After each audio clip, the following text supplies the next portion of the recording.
Yo, what's up guys? So in this video, I'm going to teach you one of the classic plots in card magic in sort of the lie detector variety.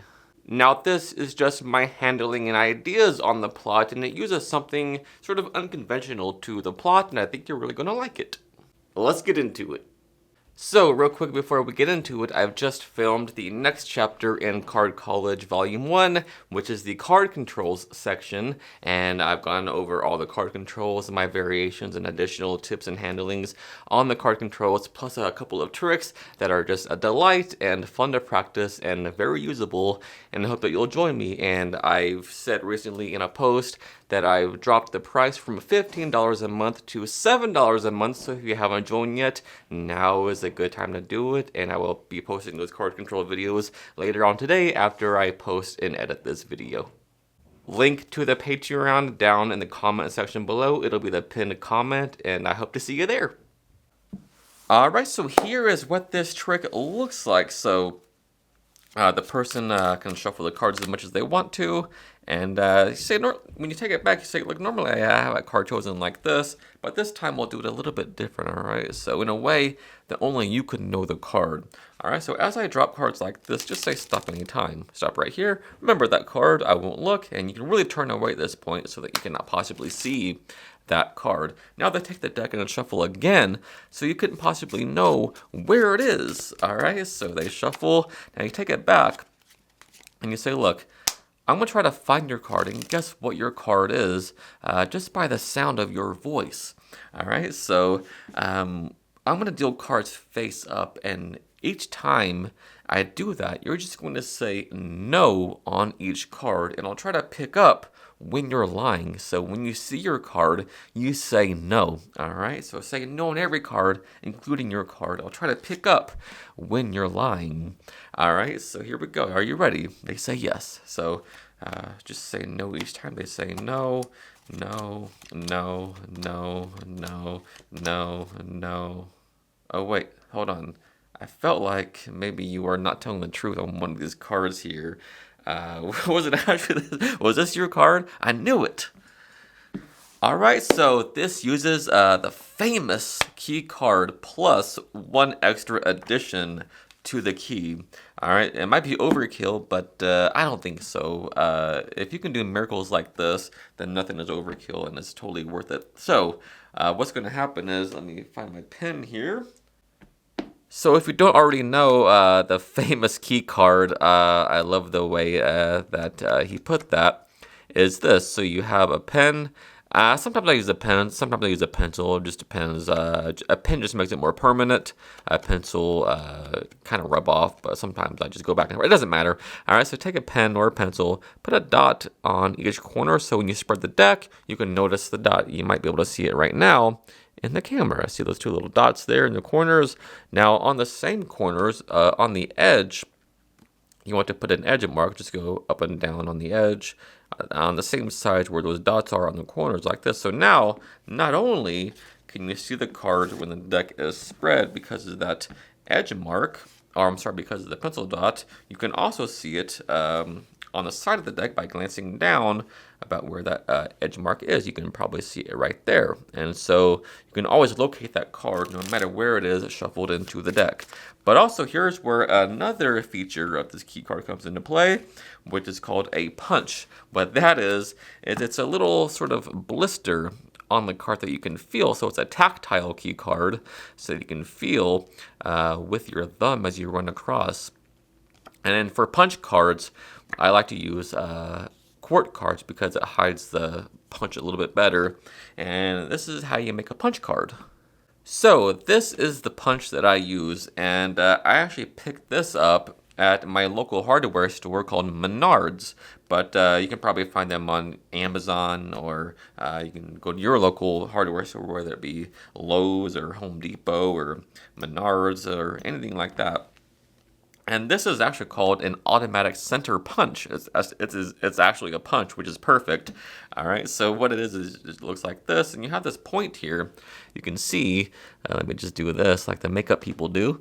You can see it's not a sharp edge. It's not a sharp point. It's actually kind of dull, which is perfect for a playing card. And check this out. this point actually goes in and out like there's a spring in there, so it's also this thing is perfect for a card. All right, so when punching a card, I like to use face cards because, like I said, it hides it better. And somewhere where there's a dark space or maybe a dot even where your thumb goes, so when you deal cards, you want to make sure that your thumb can actually feel it, right? When you're dealing cards, you can feel that blister there. All right, so, and when I say blister, I mean a blister because you don't want to pierce the card. You don't want to poke it all the way through. You just want to do this, just guide it like this, like in a circular motion, until you get a blister. And the fact that this thing goes up and down with the automatic center punch is perfect for that because you won't pierce it. All right, so it's spring loaded. So just do this until there's a little divot in there. You can, on the other side, you can feel that raised blister on the card. You can probably see it as well on there. So like I said, don't pierce it all the way through, and then you'll be golden. This is a great punch card. And the beauty of a punch card, too, is that it can also be used as a crimp. All right, you can cut to it, too. So that's the beauty. It kind of works the same way as a breather crimp. You can just cut right to it. All right, so a lot of benefits by having this three-way marked card. So anyway, on with this trick. So this three-way marked card can be just floating around anywhere in your deck, so you can have them shuffle it. And now you're going to force it on them in a way that seems very fair and above board. So you say, look, when you take the deck back after they shuffle, you want to centralize, as close as possible, centralize that card into the middle. And you can do that with either a shuffle or a cut, just to get that card somewhere close in the middle. And right now it is. Right there, you can see with the edge mark. So in the action of saying, sometimes I have a card chosen like this, but this time we'll make it extra fair. And in that action, what I've done is scooted that card, that key card, inwards with my fingers like this. So as I spread, what I'm going to do is look for that pencil dot card, which is right here. I can see it on the corner, right, because of that dot there that I put. And when I close up, in the action of closing up, I'm just going to scoot that card back with my fingers like this, so I get an in jog of that key card. So now you just simply dribble force this key card on them. All right, so lift up at the in jog like this, keep a thumb break, and you can look away, right? It's important that you look away for this, so you cannot possibly see the card. So they say stop. Right there, when they say stop, just do the dribble force, show them the card. That's their card. As you're still looking away, put that on there, then hand them the deck immediately and have them shuffle it. So they do that, and then at this point, I mean, they shuffled before and after the card was chosen, and you never saw the card because your back was turned. So in their head, there is no way that you could possibly know either what the card is or especially where it is at this point. But because of the three-way mark, you do.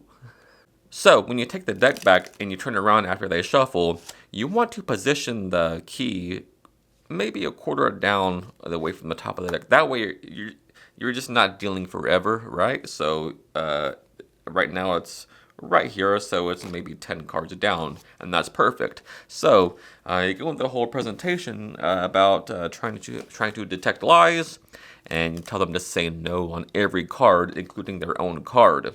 All right, so you turn away at this point, and now all you're going to do is start dealing cards, and you're just going to feel where that blister is, where the punch is, right? So start dealing face up, looking away, of course. You're not seeing any of this, so keep dealing like this until you feel that punch card. And right there, I feel it. I feel that blister under my thumb. So when I deal it, I don't hesitate. I just keep going like that. And they say no, and I deal the next card. Like, ooh, wait, hold on. Something in your voice changed. Really build it up, right? Something in your voice changed. Or you can deal a few more. It doesn't matter. And you say, like, oh, I think your voice changed around here somewhere. And then and reveal their card any way you please. And that, I think, is a pretty good trick. Alright guys, so as always, thank you so much for taking the time out of your day to watch this video. It truly does mean the world to me. And so if you learned something new and if you got value from the video, do me the hugest favor and hit that like button and sub to the channel.